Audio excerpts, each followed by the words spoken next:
kauban nga mga kaparian, mga igsuong pari ngadto sa pamilya Carinio o maturan sa mga kaparintihan, sa mga higala, maayong hapon kanatong tanan.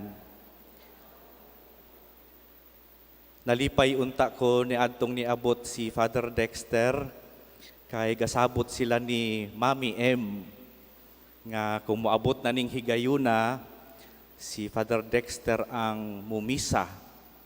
So likay unta ko sa paghatag sa wali. Bason og makasugakod ko.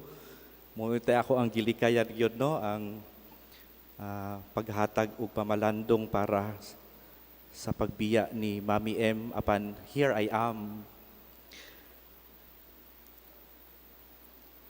Niadtong adlaw nga Martes, dihay nang invite nako for lunch break from office work. Ako na lang hinganlan si Sister Cecil. Nangibitar siya paniudto. Na siya gihinganlan nga restaurant dinhi sa Dumaguete in one of the chicken restaurants nga paborito po namong kanan. Pero miingon ko ni Sister, mangadto lamang tagtinago. As we sometimes do, no? Nami sa opisina, na yung mga panahon nga makahuna-huna mi nga mangadto mig tinago kay maniud to. She agreed, no? Ug miadto mi Martes to sister no. So niadto mi Martes. Pagsulod na mo sa balay, nahugyaw itong mga naa dito sa kananan. Mingaw man, pero dito sa kananan, dito ag mga anak, no? Nahugyaw kay nikalit mig abot. O giingnan mi sa usa nila nga, maayo gud mo manayming da. Tinuod gyud kay nanayming magyud mig maniud to. Umay amon tuyo dito, maniud to magyud mi sa kinamatyan. And as always, nakita na mo dito sa lamisa, baling daghan ng pagkaon. There was so much for lunch, more than chicken inasal. Dihay binakhaw, kulas maginama to ni Yasert, I call Yasert kulas. Dihay munggos, mga paborito. Dihay sinugbang panga sa isda. Dihay ginisang bulad. Paborito namong yasing. Dihay humba, karaadlaw murag naay humba. Ug daghan pagyud nga pagkaon. Human sa paniudto, pagkataod-taod niabot si Bishop. Niabot si Bishop Lito, wala po siya nanayiming no. Human na siya paniudto. Wa siya nanayiming. Niadto siya kay mo responso. Na surprise siya kay naa po mi didto. Nangutana siya sa akong kauban, nangutana siyang sister, "Uy sister, naaman lagi mo, murata o gasabot." Ug tungod kay honest makaining madre, nitubag pud siyang bishop, naniud to ming bishop. Ingon si bishop, nianhira mo diri pa niud to. Nakatawa na lang mi kay tinuod man niadto mi og paniud to. Daghan siguro nato nga mo agree, muuyo nako nga usa sa love languages ni Mami M is to feed. Usa sa iyang paagi nga pagpakita sa gugma mao ang pagpakaon. And I think many of you will agree. She loved to feed the ones she loved. Gani, the first time nga naila-ila namo ang pamilya sa Tinago was because gipakaon mi sa balay sa Tinago. That was the first time, yes sir, nga dito mi sa Tinago, kay gipasnacks mi sa Tinago. Mga seminarista pa lamang mi, we were teenagers. I was siguro 18. 17, tong ba na akong mga classmates, when we had our exposure sa Tinago with a class of Ma'am Soling. I think naistorya na po din ni Father Dexter sa misa sa balay. And after our exposure, gipakaon mi sa pamilya sa Tinago. Ug didto pod nahimugso didto nagsugod ang gugma ni Yasert ug ni Christy. No ga siklit-siklit na dito silang duha. Dito nahimugso ang beautiful love story of Yasert and Christy. So, nangaon mi, ug mauto ang sinugdanan sa daghan pang misunod nga salo-salo kauban ang pamilya sa Tinago. In fact, kung naami outing sa seminaryo, part of our outing before mi mamauli sa seminaryo, part sa among outing is kauban ang pamilya sa Tinago nga mangaon. Ang outing sa seminaryo, dili na outing kadang moadto og dagat.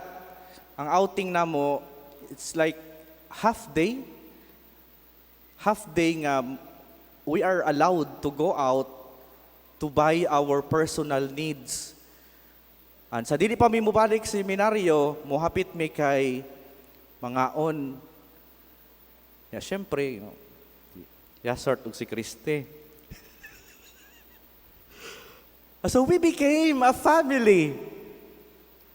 Because it became constant, no? Nahimong part sa amo ang lakaw. We became a family sa Tinago.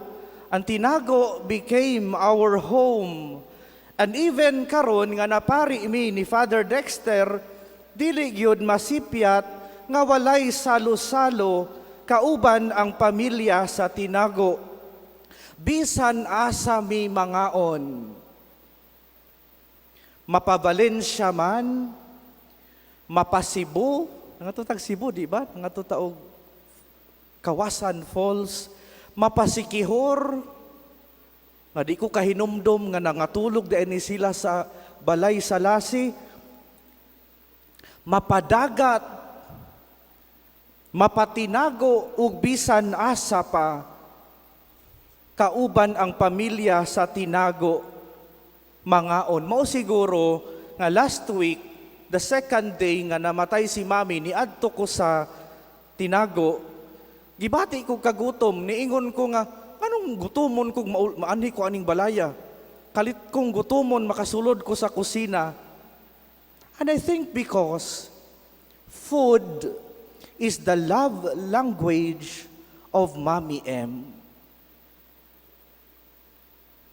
Naagyud kanunay pagkaon until that day that she started to lose her appetite.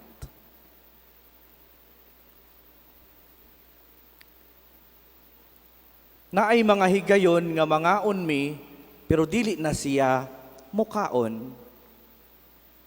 Wala na siya'y ganang mukaon. Usahay, i-message ko ni Christy, nga siyo, basig pwede kang muari sa balay, kay basin ganahan mukaon si Mami, kung magpasiaw ko, kaya may mga higayon sa una, magsigi kong pasiaw ni Mami, mugana iyang kaon, di dagway sa kabantay. Pero ginagmay na lang gyud ang iyang kaon. We wanted to return to her love language, to feed her. Nga kami na po'y mupakaon ni mo, Mami. Apan dili na gyud sama sa una, we stopped eating together, kay anha naman lang siya sa iyang kwarto. That which made her present with us was taken away from her. That which made her bring us together was taken away from her. But as we celebrate this Holy Eucharist, we will share this last banquet with Mommy M here on earth.